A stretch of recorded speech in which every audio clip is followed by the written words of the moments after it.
Hello, welcome to Living Well Today, episode 55. I'm Angela, and your host and guide for the next 25 or 30 minutes. And here on Living Well Today, we talk about how we and share stories and tools and resources that I have cultivated more and more in my life. And for the benefit of this showing this back to me, so I use this as a sounding board for me to deepen my own understanding of what I am learning. And in that process, hopefully shine a light to show you how you too can bring more joy and harmony and balance and all things well-being into your life for living well today. And while some people's idea of living well is different, the tenets are the same. And that is, most humans desire joy, contentment, ease, satisfaction, love, safety, trust, hope. These are things that most humans, in my limited experience anyway, really honor and long for in some cases in their life. And so today, that love, the love that we're talking about, there's a saying, that you cannot give more love to others than you have for the love that you have for yourself. And I'm actually in the process of designing a retreat for men only, where I am your guide for a weekend at Mariposa, which is a lovely, wonderful, healing retreat-like space, my private, personal space, and that I share with others. And the reason for men only in this particular retreat is because CEOs, leaders in high-ranking, successful professional positions in their life have achieved so much, but are still the love, the real nurturing, safe, certain kind of love is elusive to them in their lives. And men see through a different lens than women see through. And so I'm learning more and more about this art of loving yourself and being the love of your life, and how it's the foundation for everything, really. It is the foundation for everything. So we're talking about what it truly means to be the love of your life. And how do you get there? How do you begin? What can you expect? And what's the outcome? What ongoing outcome?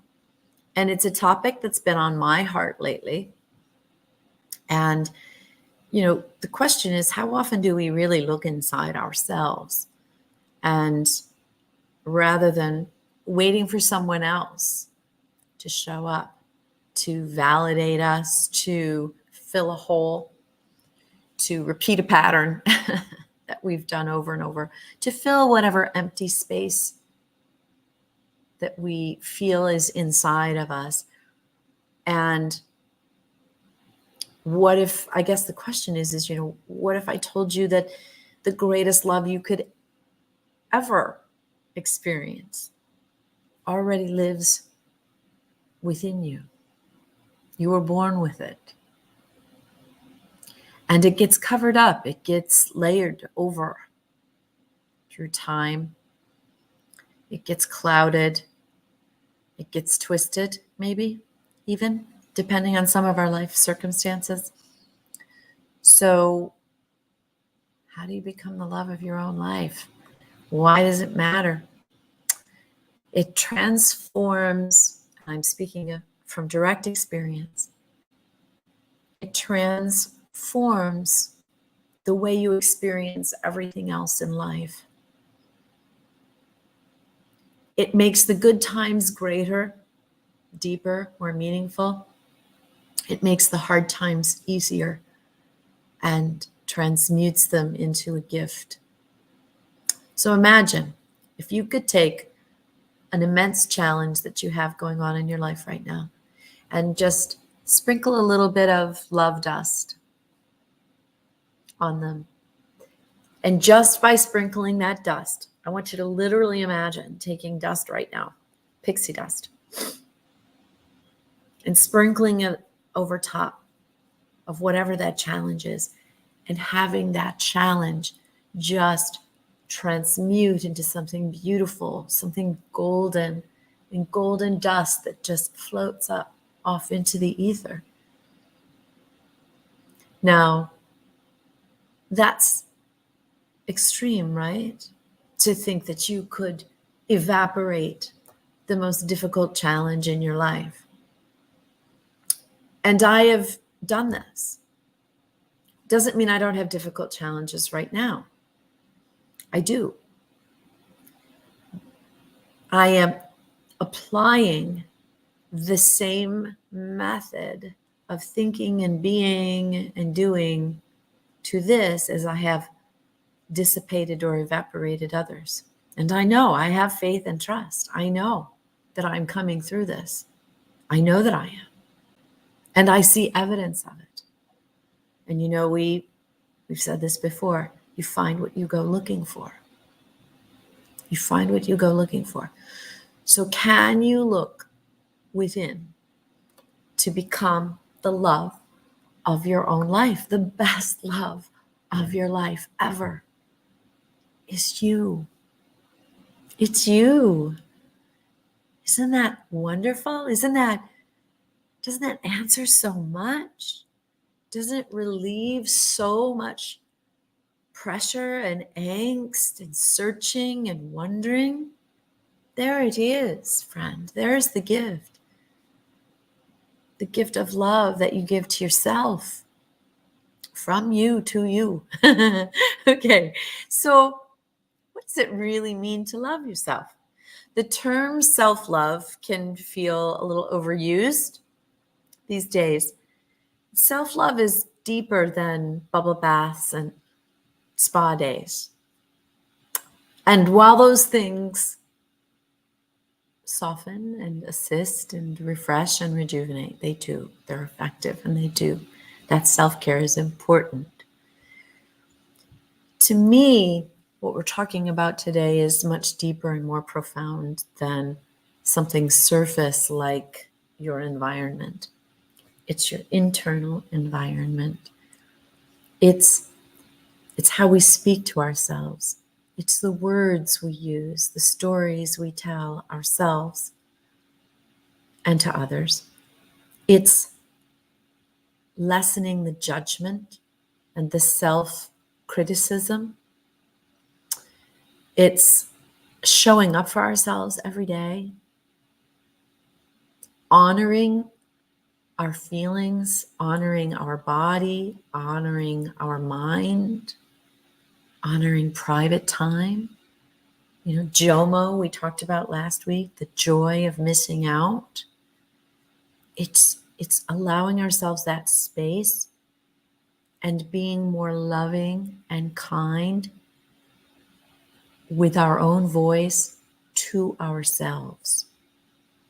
It's prioritizing our own well-being.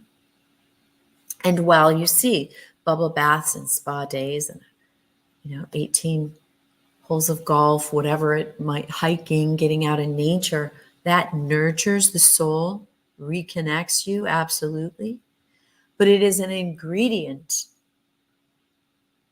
It's an ingredient. It's not the whole cake. And the whole cake we're baking today is about how we show up for ourselves, and the kindness and the care and the love and forgiveness and grace that we give ourselves, without being attached to feeling guilty because we're nice to ourselves, or feeling ashamed somehow if we say, I love me, I love me, I love me, I love myself. Is there, there's so much out there right now about narcissism and narcissistic, and that's the other side of this coin. That's the totally wholly self-absorbed to the point of you are numb and others are irrelevant to you. That is self-love, and what we're talking about today and being the love of your life is not that. It is putting yourself in the center of your feelings and honoring and respecting yourself first. It is that, but not to the disregard. We don't have to live in this black and white scenario of, well, if I love myself fully, that means I don't care for others. What?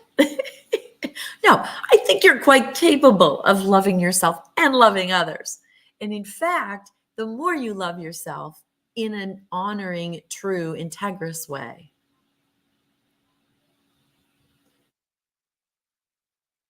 the better you will love others. The more you will love others, the more deeply. And when I say love others, not by gifting them material things, or while that is a lovely expression of your care for them, and I have learned this has been, gift giving is a big thing to me. It always has been. And I suppose it's because I love receiving them. Because whatever we do externally is always a reflection of what we're wanting inside. Yeah. Yes. So what I am learning, and continue to learn, is that it is in the small kindnesses, the small favors, the expressions, the actions, in the tiniest of actions that are the most profound and have the greatest impact. Offering a kind word when you can tell someone is sad. That's a gift. So if you're willing to give it to others, and you're open to giving it to your children, to your family, your friends, your best friends, your dog, your cat, your horse, if you're willing to give, I see these expressions on social media of, I love my dog more than people. I love animals more than people. I understand where that comes from, because there is an unconditionality with that, with animals. They so need you, in a sense. They need you. They look to you for your support and care.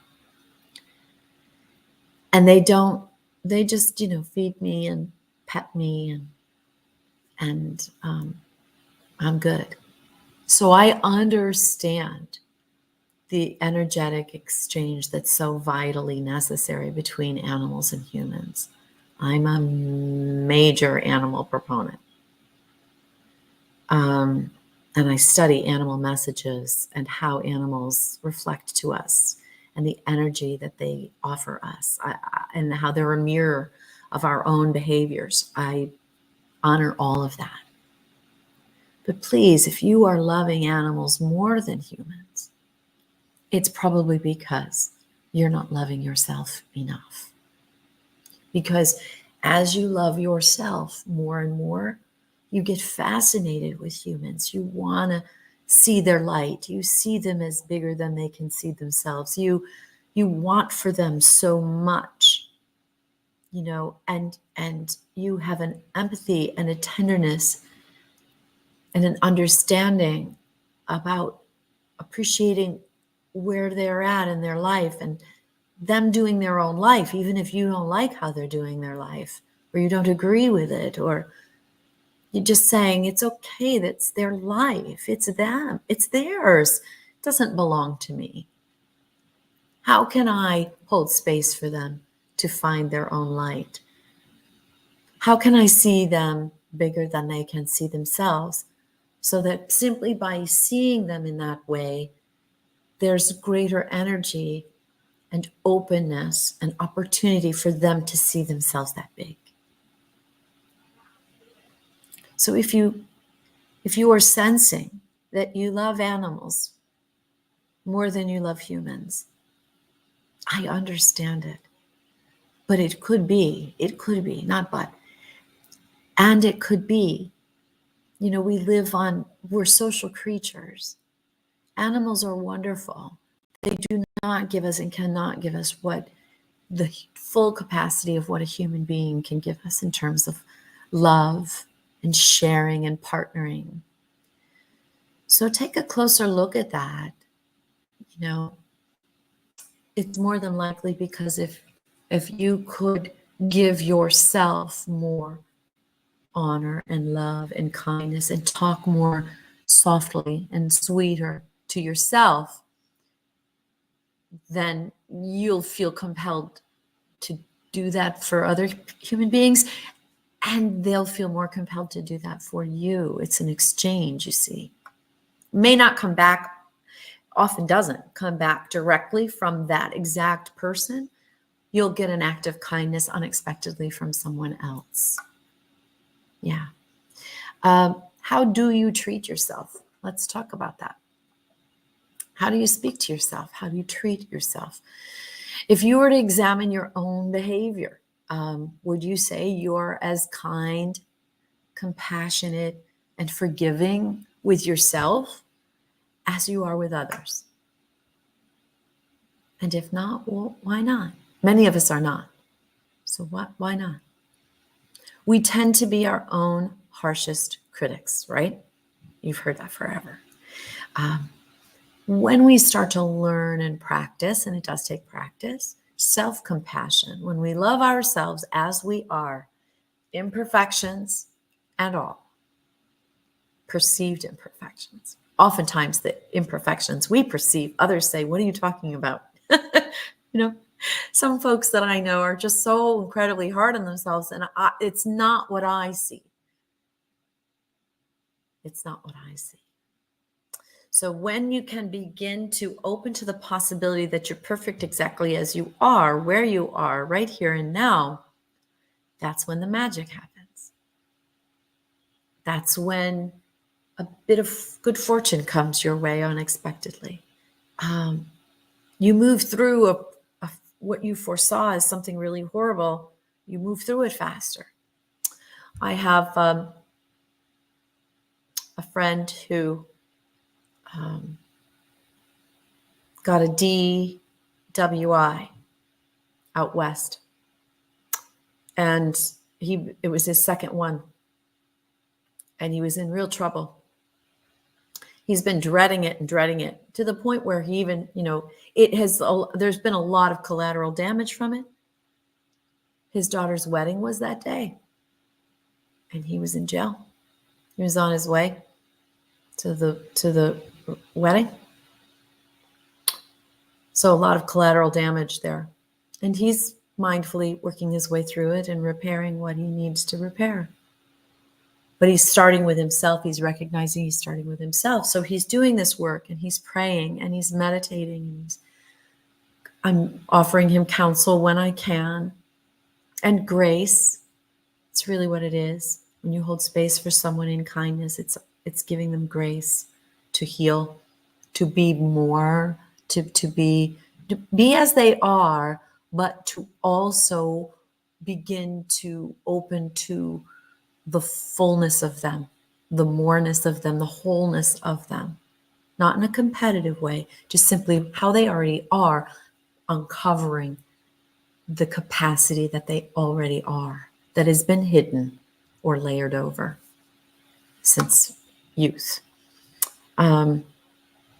So he's been dreading his court date. And he thought for sure that they would just take him away. He got 4 days house arrest.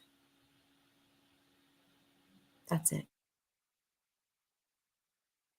It's a big deal. It's a really big deal. He called me almost in tears, and he said, wow, have I been given grace? Have I been given a pass? And I'm absolutely certain that it would have gone a different way had he not surrendered, accepted responsibility for his actions, and worked on forgiving himself and giving himself grace. It would have gone a different way. So magic happens in this place and space that we talk about, grace. The depth of our love. Yeah, Brene Brown. You can only love others as much as you love yourself. The depth of your love for others is capped. It's capped by the depth of the love that you have for yourself. It can only go so far. So if you're constantly judging yourself, setting impossible standards, I've been very good at that in my past. And sometimes it still creeps in, you know. If you're judging yourself and giving your impossible standards, it's likely you're doing that for others, judging others and giving them impossible standards they cannot live up to. They will always disappoint you. They can't live up to this pedestal you've put them upon and expected them to be this perfection that's not achievable. They're perfect the way they are. You're perfect the way you are. Do you want to strive? Not strive, I don't like that word. Do you want to open to becoming your whole full self? Yes. And simply by saying that you want to do that and recognizing where you are in that process, you're already on your way. It's wonderful. So, what is an important part of loving yourself? Setting boundaries. Setting boundaries. Loving yourself means saying no. It's JOMO. Like we talked last week, joy of missing out. It's JOMO. Saying no to things that drain your energy, that you know drain your energy. You know, accept the joy of missing out on something. Accept the joy and the gift in saying no, no, no. If there's someone who doesn't honor you, who doesn't honor your time and offer you compassion and appreciation, recognize it and say, okay, not going to come down on them and judge them for that. That's a sign for me that I'm going to go inward. They are acting as a mirror. If I'm being triggered by their lack of appreciation for, the meal I just made them, or the school shopping I just did for them, or the car I just bought them, or whatever it is, little, big, in between.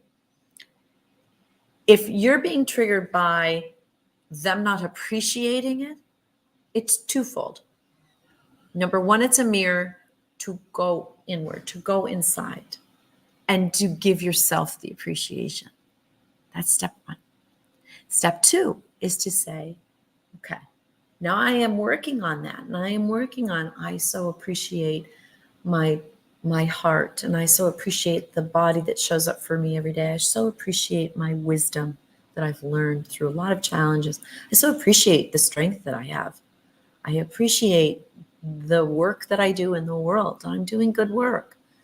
That kind of self-talk, if you've been working on that, and chances are the people that were not showing you appreciation will naturally rise to meet you vibrationally in that place and start to show you appreciation.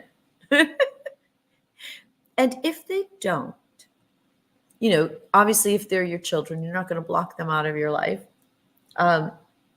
If it's someone that you are now seeing through your new lens, that there's a pattern there, that they don't have boundaries, they don't actively appreciate then you can begin to make an inspired choice about new circles, new social circles.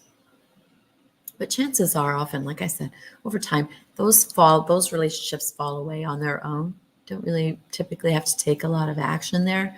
But let's say it's your child. Let's say it's someone who really is important to you, and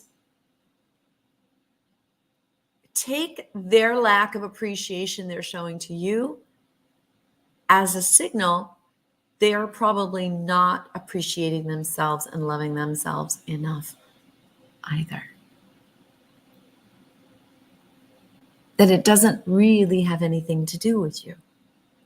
It has all to do with the love that they're not giving themselves. So be the model. Be the model mom or the model dad, showing yourself that kind of care and honoring yourself in that way. And they'll feel it vibrationally. They'll feel it energetically. They'll feel something has shifted.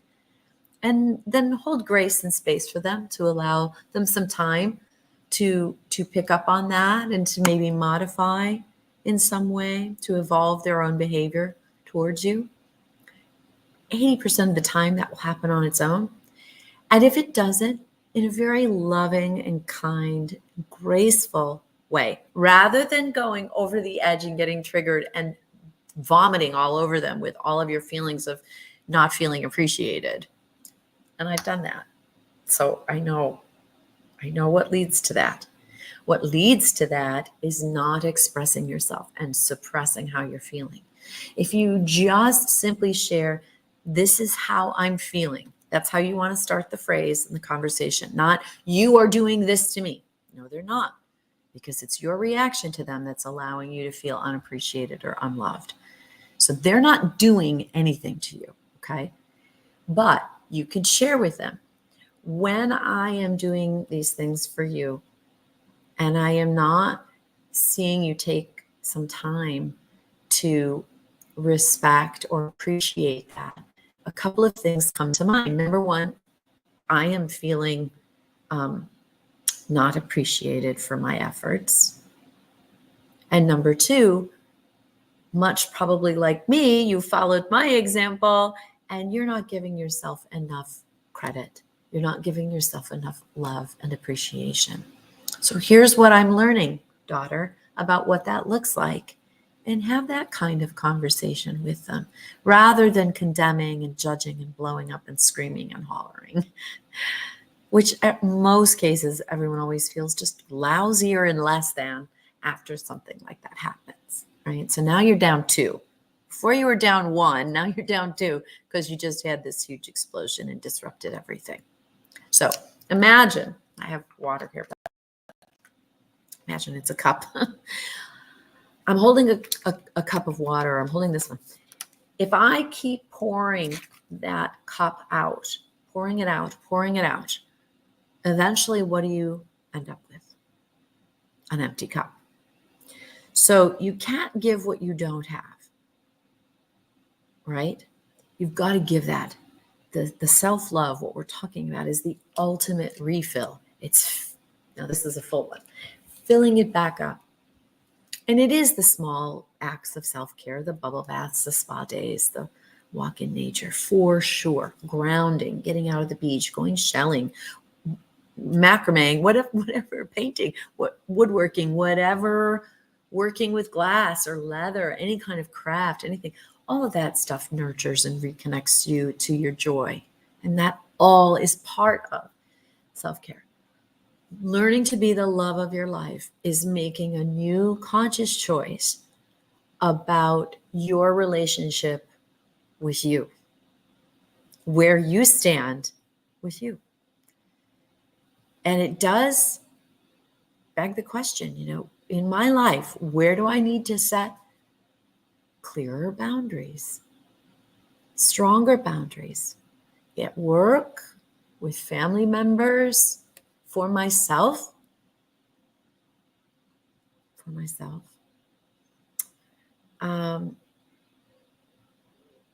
Boundaries are how we preserve that love for ourselves so that we can continue to show up our wholeful self from a place of wholeness and not depletion. Where am I giving too much and leaving nothing for myself? Nothing's left over for me. Not a good plan. We often hesitate to set boundaries because we fear how others will react to them. But boundaries are not walls. They're not walls. They're bridges. Boundaries are bridges to healthier relationships. Healthier relationship with yourself and with everyone else you touch in your life. They're a reflection of a self-deep respect. And when we respect ourselves, we then teach others how to respect us too.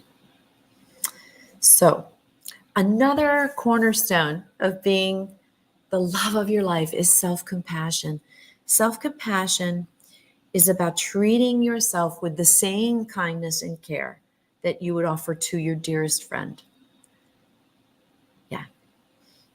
A warm understanding, a warm and understanding feeling towards ourselves when we suffer, when we fail, when we feel inadequate. Rather than ignoring our pain and harshly judging ourselves and blaming ourselves, maybe give yourself a pass. I watched an interview this morning with Elon Musk, and they said, could you have ever imagined that you would be this successful in a car manufacturing business? And he said, no, actually, I thought Tesla would fail. But it didn't matter. I wanted people to see. I thought it was more important for people to see that electric cars could be more than something clunky and ugly and move around like a golf cart. That's what he said. And the interviewer said, wait a minute, you thought you would fail?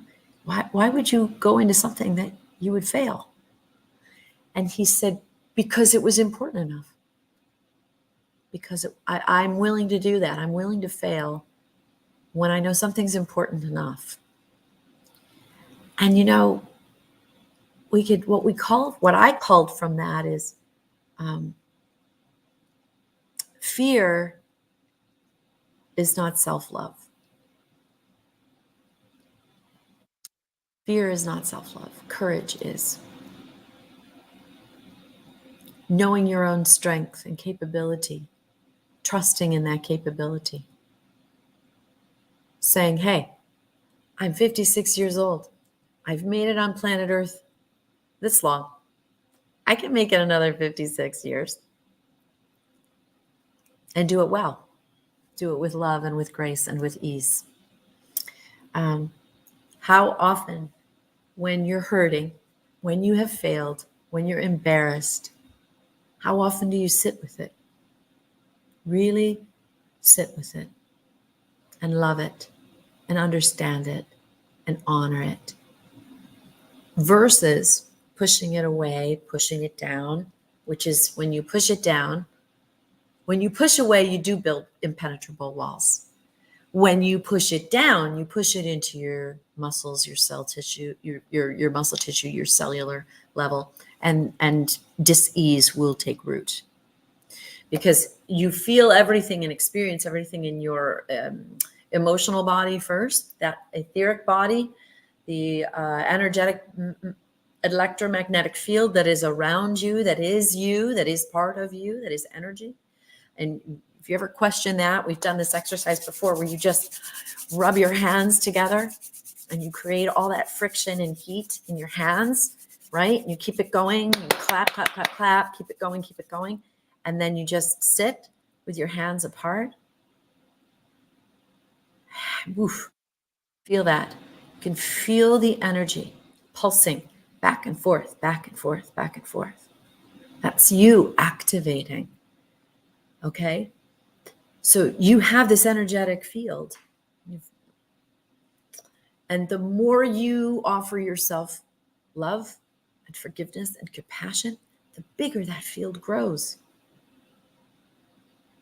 And the bigger that field grows, if that field exists predominantly of high, high energetic emotion and thought, like I love, I give grace, I am who I am, that I am love, I am that, I am peace, I am contentment, I hold space, I love myself, I give myself grace and forgiveness and compassion, and I am meeting myself here in this place, right here, right now, and saying, I am enough. The more self-talk like that, the more people that have an energetic field that sort of matches yours come into your life. It's like they show up on your path. Because if you are here, you cannot meet someone that is here. It's like if I'm watching or if I'm listening to a radio station at 93.1, does that mean none of the other stations are happening? No, all those other stations are happening at the exact same time, right? However, if I just go and I turn the dial, I'm at 104.7 and it's a different station. The other station is still playing. I'm just not on that frequency. So that is the world around us. So as you give to yourself, as you honor yourself, as you speak nicer, kinder, softer, sweeter words to yourself, about yourself, your field grows instead of shrinks.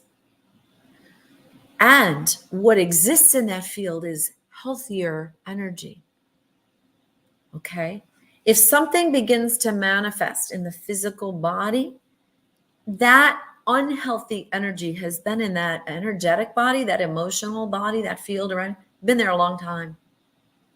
Because those are almost not layers of protection, but in a sense, they're layers of information that inform you about. So that we talk about the sixth sense and your intuition, and the longer you're aware and available to your own intuition, the more you will start to sense that something's off before it ever manifests in the body. So I want to wrap up because I actually have to go do some filming today, which is wonderful. But I'd like you to consider taking time in the morning and at night as part of your own prayer, meditation, quietness, or if you find your meditation is a moving meditation through martial arts, or when you're cooking, or whenever you're in that zone where almost like you lose your sense of time, when you're doing that, when you're there, revel in the goodness and the beauty and the capability that is you. Mindfully begin to share a kind story with yourself. Remind yourself that you are deserving of all the love that you seek within yourself, and that as you nurture that love that is already there waiting for you to affirm it, it's already there. You don't have to go searching for it. It's here. It's here. It's in your heart. It's already here. Everything is already here. It's peeling back. It's uncovering. It's softening. It's taking down those hardened walls, literally and figuratively, taking down those hardened walls. Okay? Here is a helpful mantra. I am enough. I am enough. I am worthy of love. I love myself. I am worthy of that love. I am the love of my life. I am the love of my life, and I am on my way. Okay? And the I am on my way allows for just any tinge of that judgment that might come in to say, who do you think you are? You know, you've just begun this practice. What are you saying? You're the love of your life. This is the first time you're saying it, right? These are the voices that come in. The shadow energy that we all possess, that we can make a choice to feed or not feed. So I choose to feed this side of the coin that really serves me, that lifts me up, that fills up my cup so that I have the capability to fill up others' cups if they're open to it. and to show them how to fill their own cup, that wellspring that exists within. I am enough. I am worthy of love. I am love. I am that. That I am. I am love. Love is me. I am love. I am the love of my own life. And so it is. Thank you so much for joining me today. Until next time, take care of yourself. Give yourself the gift of your own love. Your love is quite beautiful, you know. Your love is quite beautiful. So experience it yourself. And it'll grow. I promise. God bless.